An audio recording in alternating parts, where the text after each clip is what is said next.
প্রিয় বাবা, তুই এখানে কি করছিস? তোকে আমি সারা বাড়ি খুঁজে বেড়াচ্ছি, আর তুই এখানে? আয় না বাবা, ভিতরে আয়। অনেক কাজ আছে তো, আমার কাজে কিছু হাত বাড়াবি। আম্মু, আমার ভালো লাগছে না, আমাকে একা থাকতে দাও। বললেই কি হলো? তোকে বলছি না আসতে হবে? এভাবে একলা থাকা যাবে না। আমি গম্ভীর সুরে আম্মুকে জবাব দিলাম, কিন্তু ভেতরে আমার কোনো কাজ নেই, তবে শুধু শুধু গিয়ে কি করব? কে বলেছে তোমাকে ভেতরে কোনো কাজ নেই? ভেতরে অনেক কাজ পড়ে আছে। আম্মু প্লিজ, আমার ভালো লাগছে না। আচ্ছা প্রিয়, মা হিসেবে আমি তোমাকে একটা উপদেশ দিতে পারি। সেটা নিশ্চয়ই তোমার ভালোর জন্য। দেখো বাবা, জীবন কখনো থেমে থাকার নয়। এক সময় আমার ছেলে প্রিয়টা কত কথা বলতো, কত ফাজলামো করতো। হঠাৎ করেই এভাবে চুপসে গেল। মায়ের মনটা কি ভালো থাকে বলো? অপরদিকে বাসায় একটা প্রোগ্রাম চলছে। তুমি যদি এভাবে চুপ করে বসে থাকো, সবাই কি ভাববে? খারাপ দেখাবে না? আচ্ছা আম্মু, তুমি যাও, আমি আসতেছি কিছুক্ষণ পর। এই তো আমার লক্ষ্মী ছেলেটা। বাসায় বড় ভাইয়ের বিয়ের অনুষ্ঠান চলছে। সত্যি তো, এভাবে আমি বাইরে বসে থাকলে খারাপ দেখাবে, কিন্তু আমার ভেতরেও যেতে তো ভালো লাগছে না। মুসিবতে পড়লাম, কিন্তু কি আর করা, আমাকে তো যেতেই হবে। তাই এর বেশি সময় নষ্ট না করে আম্মুর দ্বিতীয়বার ডাক আসার আগেই আমি ভেতরে চলে যাব। আচ্ছা না, আর একটু বসি এখানে, ভালো লাগছে। আন্টি, আপনি এতক্ষণ কোথায় ছিলেন? আপনাকে খুঁজেই পাচ্ছি না। আমাকে খুঁজছিলে? আচ্ছা মা, বলো কেন? আপনাকে খুঁজবো না। আজকে আপনার সাথে তো আমার দেখাই হয়নি। আপনার সাথে দেখা করতে হবে না? মিষ্টি একটা মেয়ে। যাও, বান্ধবীদের নিয়ে গল্প সল্প করো। কোনো প্রয়োজন হলে আমাকে ডাক দিও। ওকে আন্টি ভাই। এবার বলি হাই। সবাই কেমন আছেন? আমি জানি নিশ্চয়ই ভালো আছেন। আমাকে সবাই চেনেন না, চিনলেও অসুবিধা নাই। আমার পরিচয় দিতে কোনো অসুবিধা নেই। আমার নাম তমা, কনের ছোট বোন, মানে প্রমা আপুর ছোট বোন। আমি খুব হাসি খুশি দুষ্টু একটা মেয়ে। সবেমাত্র ভার্সিটি জীবনে পা রাখলাম। এবার পরিচয় পর্ব শেষ। আমার মন চায় একটু বাহিরে হাঁটাহাঁটি করব, কারণ দুলাভাইয়ের ঘরের বাইরে এত সুন্দর সুন্দর ফুল লাগিয়ে বাগান করা দেখেই যেন মনটা জুড়িয়ে যায়। এক নিমেষে মন খারাপ মন ভালো হয়ে যায়। আমি দুলাভাইয়ের বাড়ি মানে আপুর শ্বশুর বাড়ি এত ভালোবাসি। যাই হোক, আমি বাইরে এসে বাগানের এদিকে সেদিকে হাঁটতেছি, ফুলের সুবাস নিচ্ছি। কিন্তু এই অপরূপ সুন্দর সুবাসিত ফুলের বাগানের মধ্যে একজন মানুষ মনমরা হয়ে বসে আছে, সেটা আমার চোখ এড়াতে পারলো না। তাকে দেখে আমার খুব খারাপ লাগলো। এরকম একটা বিয়ের অনুষ্ঠান, কিন্তু সে বাইরে বসে আছে এত সুন্দর মন মাতানো বাড়ির আঙিনায়, সে দুঃখ বিলাস করছে। না, তমা এটা মেনে নিতে পারে না। ছেলেটার সাথে কথা বলতে আমার ইচ্ছে হলো, কারণ আমি সহ্য করতে পারি না অন্য কারো মন খারাপ। তাই জানতে চাইলাম তিনি কেন মনমরা হয়ে আছেন। আমি গিয়ে ছেলেটার পাশে বসতেই আমি বোধহয় অনেক দেরি করে ফেলেছি। আম্মু হয়তো এখনই আমাকে ডাকবেন। আম্মুর ডাকার আগে আমাকে ভেতরে যেতে হবে, তাই আর দেরি না করে আমি ভেতরে চলে আসলাম। কি আশ্চর্য ব্যাপার, আমি এসে বসলাম, কিছু বলার আগেই মানুষটা উধাও। হায় রে, আমি আমার ফুলের সুবাস উপভোগ করি। দীর্ঘ সময় পর আমি আবারও ভেতরে চললাম। বাড়ির ভেতরে ঢুকতেই দেখলাম সেই মহাশয় যিনি বাগানে মন খারাপ করে বসেছিলেন, আর এখানেও একটা বিশাল সোফা জুড়ে মন খারাপ করে বসেই আছেন। আমার আর ভালো লাগেনি, ডিরেক্ট গিয়ে বললাম, হাই, আমি তমা।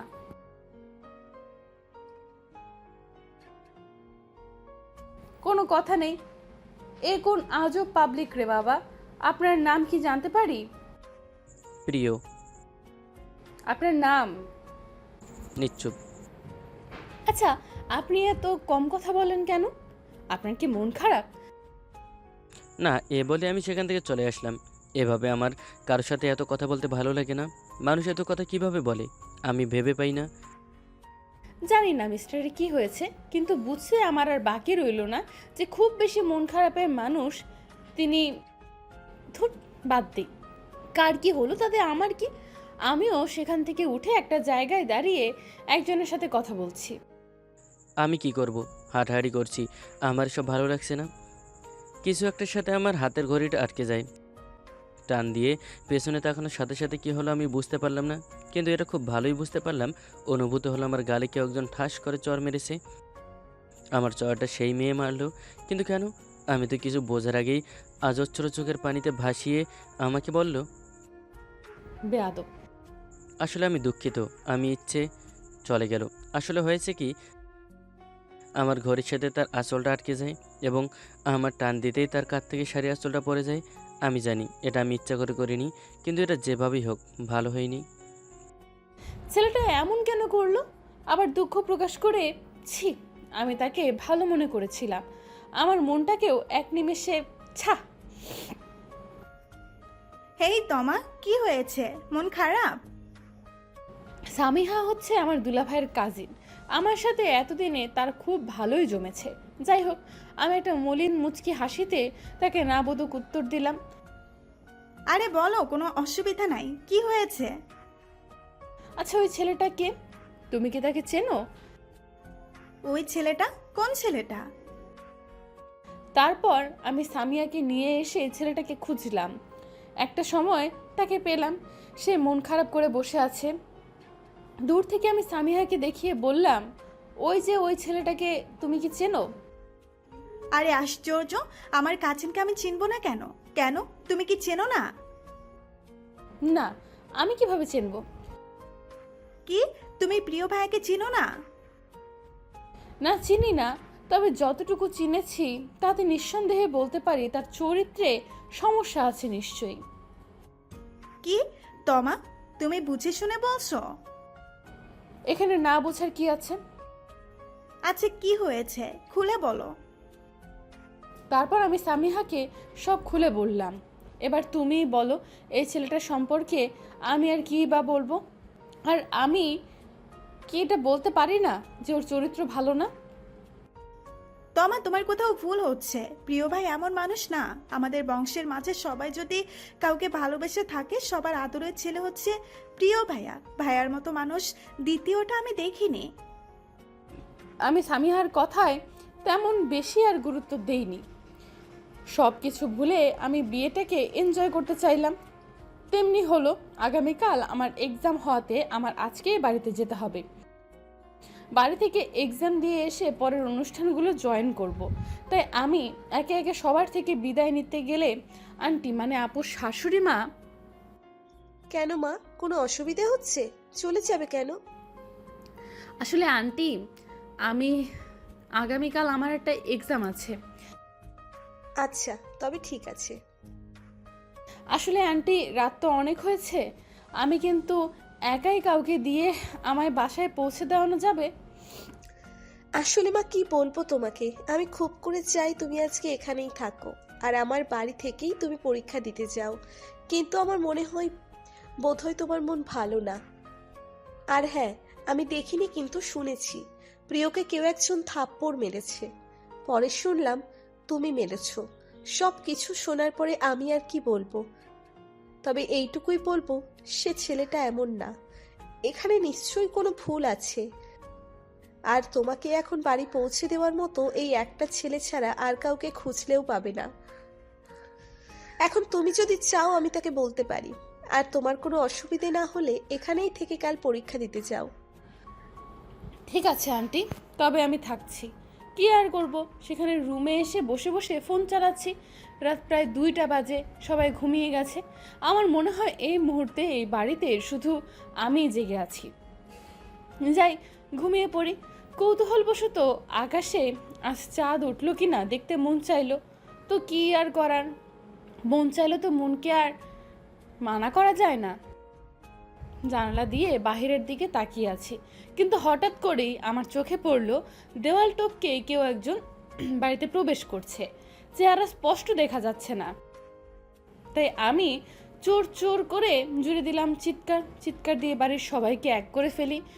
সবার সাথে আমিও চোর দেখতে বাহিরে গিয়ে যা দেখি তার জন্য আমি একদমই প্রস্তুত ছিলাম না। কি হয়েছে মা, কোথায় চোর? এটা তো প্রিয় ভাইয়া। এত রাতে দেওয়াল টপকে বাড়িতে প্রবেশ করলো, যে কেউ চোর ভাববে। সবাই আমার দিকে এমনভাবে তাকিয়ে আছে যেন আমি আসলে একটা চোর। তখন আম্মু আমাকে জিজ্ঞেস করলেন, হ্যাঁ, আচ্ছা সব বুঝলাম। প্রিয়, তুই কোথায় গিয়েছিলি এত রাতে? ঘুমানোর আগেই তো বাসায় দেখলাম। আর এভাবে দেয়াল টপকে কি কেউ বাসায় ঢোকে? গেট বন্ধ ছিল আম্মু, সবাই ঘুমিয়েছিল, কাউকে ডিস্টার্ব করতে চাইনি, কিন্তু এরকম কিছু হবে সেটাও ভাবিনি। তো ভাইয়া মশাই, আপনি গিয়েছিলেন কোথায়? আমাদের দারোয়ান চাচার ওয়াইফ হাসপাতালে ভর্তি, রক্তের প্রয়োজন ছিল। তো রক্ত পেয়েছো? আর দারোয়ান তো ছুটিতে, তোমাকে সে কিভাবে পেল? হাসপাতাল থেকে কলার ছিল, ওখানে আমার নাম্বার দিয়ে এসেছিলাম। ও, তার মানে তুমি আগেই গিয়েছিলে। আচ্ছা যাই হোক, রক্ত ম্যানেজ হয়েছে? আমি দিয়েছি। রীতিমতো অবাক হলাম।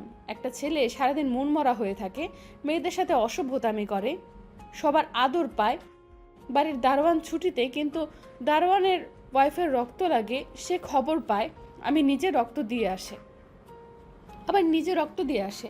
তার ভুলের জন্য আন্টি আমার কাছে ক্ষমা চান, আর সবাই বলে এখানে তার দোষ নাই, নিশ্চয়ই কোনো ভুল হয়েছে। আমি খুবই চিন্তায় পড়ে গেলাম। ইন্টারেস্টিং ক্যারেক্টার, কিন্তু 1 মিনিট, সে আন্টিকে আম্মু বলে ডাকলো কেন? আসলে সে কে? আমি আর কিছু না ভেবেই সামিহাকে কল করলাম। কিছুক্ষণ রিং বাজার পর সে কল রিসিভ করতেই বললাম, হ্যালো সামিহা, তমা, বলো। একটু আমার রুমে আসতে পারবে? কেন, এখন আবার কি হলো? প্লিজ আসো না, কাজ আছে। আসছি। কিছুক্ষণ পর সামিহা আমার রুমে আসলে আমি তাকে বসতে বলি। কি হয়েছে বলো। আচ্ছা, প্রিয়র ব্যাপারে আমাকে একটা জিনিস বলো। আমার এ কথা বলতেই সামিহা রেগে গিয়ে বলল, আচ্ছা, প্রিয় ভাইয়ের সাথে তোমার সমস্যা কি? তার এমন ধমকালো কণ্ঠে আমি চুপসে গিয়ে বললাম, আমি শুধু জানতে চেয়েছিলাম। বলো, কি জানতে চাও? আচ্ছা, সে আন্টিকে আম্মু ডাকে কেন? তার নিজের মাকে তো সেই আম্মুই ডাকবে। কি? আন্টি তার নিজের মা? আই মিন সে আপুর দেবর? দেখো তমা, তুমি প্রিয় ভাইয়াকে একটা ভুলের কারণে যেমনটা ভাবছো, আসলে তিনি অমন না। আমি তো সে কথা বলছি না। আর আমিও কি ইচ্ছে করে মেরেছি নাকি? তুমি তো মেয়ে, একটা মেয়ে এমন সিচুয়েশনে কি চিন্তা ভাবনা করে কিছু করে, তার জন্য আমি সরি বলতে চাই, কিন্তু সে তো কথাই বলে না। তুমি ভাইয়ের সাথে কথা বলছো? তোমাদের আদরের ভাই মানুষের সাথে মিশতে জানে না। আসলে ভাইয়া এমন না, একসময় সবার থেকে বেশি ভাইয়াই কথা বলতেন, এই বাড়িটা মাথায় তুলে রাখতেন, সবার সাথে রং তামাশায় হাসি খুশি ছিল এক সময়। তোমার ভাইয়ের হাসি কোথায় উধাও হলো শুনি? আসলে ভাইয়া ছিলেন চাচুর সবচেয়ে আদরের ছেলে, আর প্রিয় ভাইয়াও চাচুকে ছাড়া কিছুই বুঝতেন না, মানে তারা বাবা ছেলে একরকম বন্ধুর মতো ছিলেন। প্রিয় ভাইয়া সবসময় সবার প্রিয় ছিলেন, সবাই তাকে ভালোবাসতো। ওই যে আমাদের বাড়ির দারোয়ান চাচা, আজ এত বছর ধরে আমাদের বাড়িতে কাজ করেন, একটা দিন আমাদের সাথে ঠিকমতো কথা বলেন না, কিন্তু প্রিয় ভাইয়ের সাথে তার পারিবারিক কথাও শেয়ার করে। প্রিয় ভাইয়া সবসময় হাসি খুশি নিজে হাসতেন, সবাইকে হাসাতেন, মানে তার উপস্থিতিতে কারো মন খারাপ থাকতো না, আর থাকলেও ভাইয়া তাকে খুশি করে ফেলতেন। তো এখন সে নিজেই তো মনমরা হয়ে থাকে, কিন্তু কেন?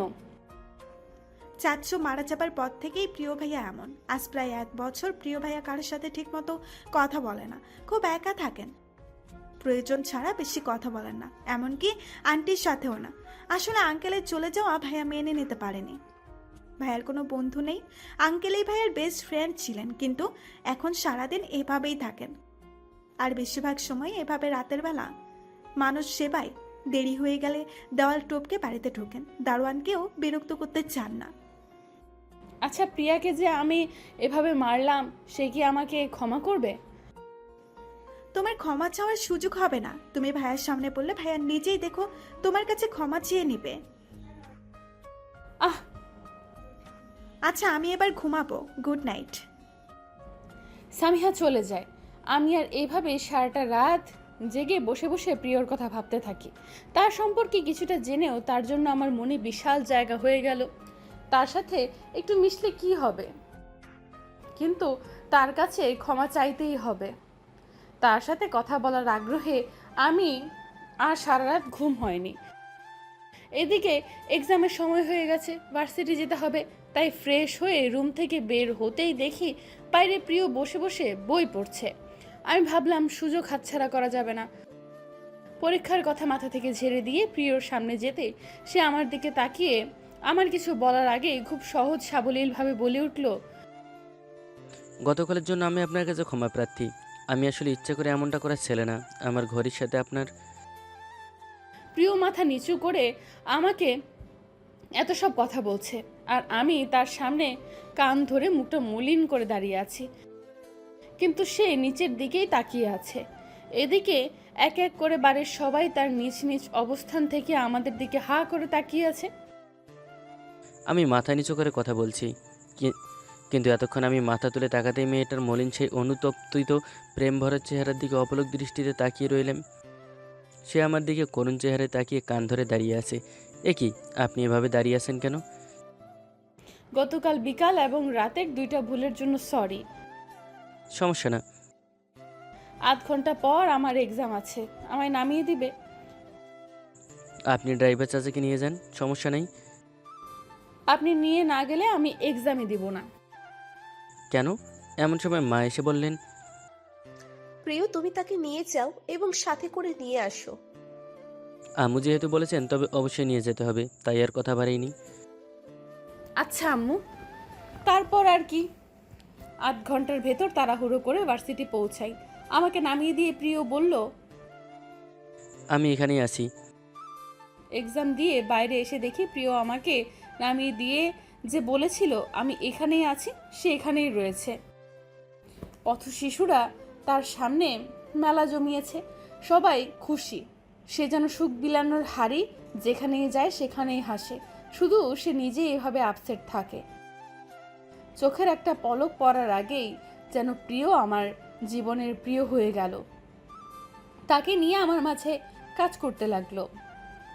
আমি অপলক দৃষ্টিতে তার দিকে তাকাতে তাকাতে তার কাছে গেলে সে আমার দিকে একটা মলিনতার ভাব নিয়ে বলে, এসেছেন, গাড়িতে ওঠেন।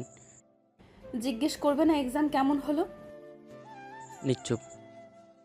আমি গাড়িতে উঠলাম, প্রিয় ড্রাইভিং করছে। আচ্ছা প্রিয়, একটা কথা বলি।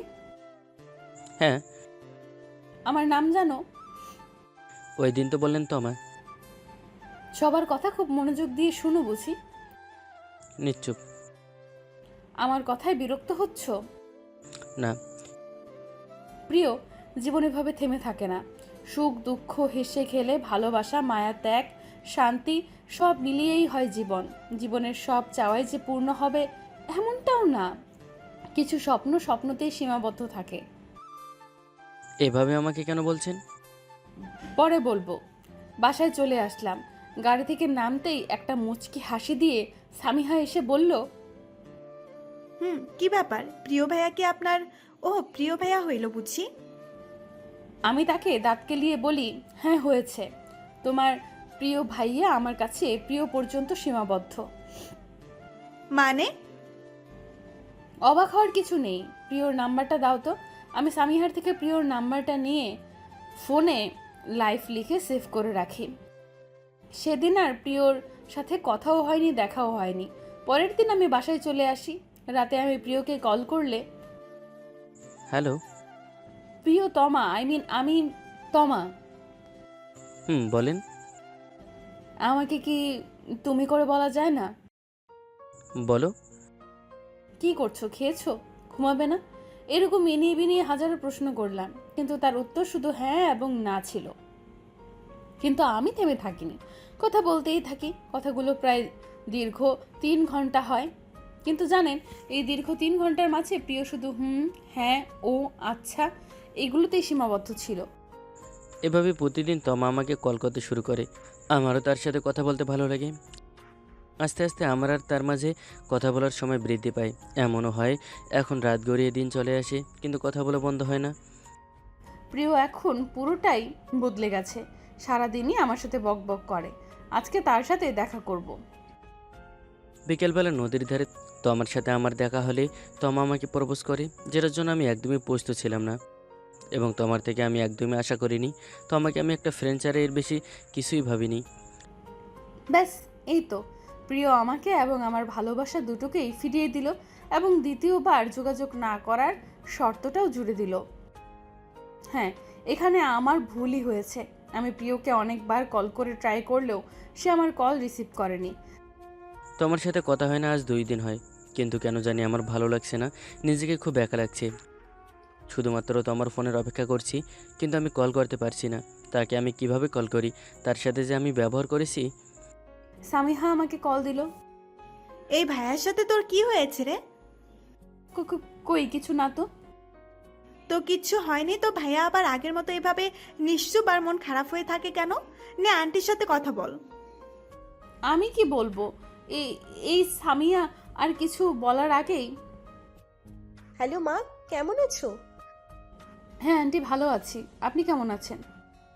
কিভাবে থাকি বলো? ছেলে মায়ের চোখের সামনে কান্না করলে কি মা ভালো থাকে বলো? প্রিয় কাঁদছে, আমি তখন নিজের চোখের পানি ধরে রাখতে পারিনি। এতদিন তো মা খুব ভালোই ছিল। স্বামীহা আমাকে সব বলেছে। প্রিয় হাসছে, প্রিয় সবার সাথে মিশছে, কথা বলছে, সব তোমার জন্য, তোমার জন্য। কিন্তু 2 দিন ধরে প্রিয়র এভাবে মন খারাপ দেখে আমার আর সহ্য হলো না। জিজ্ঞেস করেই বসলাম কি হয়েছে। প্রিয় মন খারাপ? জানো, এই কথা বলতেই আমার ছেলে একটা বাচ্চার মতো হু হু করে কেঁদে বলে, মা তমা আমার সাথে কথা বলে না। এদিকে প্রিয় কাঁদছে, এদিকে তুমি কাঁদছো। আমি নিজেকে ধরে রাখতে পারিনি। পানি ঝরা চোখ আর কান্নার মাঝেও আমি বললাম, আচ্ছা আন্টি, আমি তার সাথে কথা বলছি বলে কলটা কেটে দিই। প্রিয়কে মেসেজ করে আমি নদীর ধারে আসতে বলে ফোনটা অফ করে দিই। তোমার 5টার সময় যেতে বলেছে। আমি 4টায় থেকে নদীর ধারে বসে তার জন্য অপেক্ষা করছি। কিছুক্ষণ পরে একটি মেয়ে আমার সামনে এসে দিনের মতো মলিন মুখে কানে হাত দিয়ে দাঁড়িয়ে রইল। নীল শাড়িতে নীল পরিবেশে মেয়েটা আমার সামনে মলিন চেহারা নিয়ে কান ধরে দাঁড়িয়ে অনবরত কাঁদছে। আমি আর কিচ্ছু না বলে তাকে শক্ত করে জড়িয়ে ধরি। তুমি কি আমাকে ভালোই বাসো না? জড়িয়ে ধরছো কেন? আমি তোমাকে ছাড়া নিজেকে ভাবতে পারি না। কান্না করছো? খুব। তো এবার বলো, আমি কে? ফ্রেন্ড নাকি? আমার ভালোবাসার প্রিয়তমা। আমি প্রিয়তমা। প্রিয়তমা।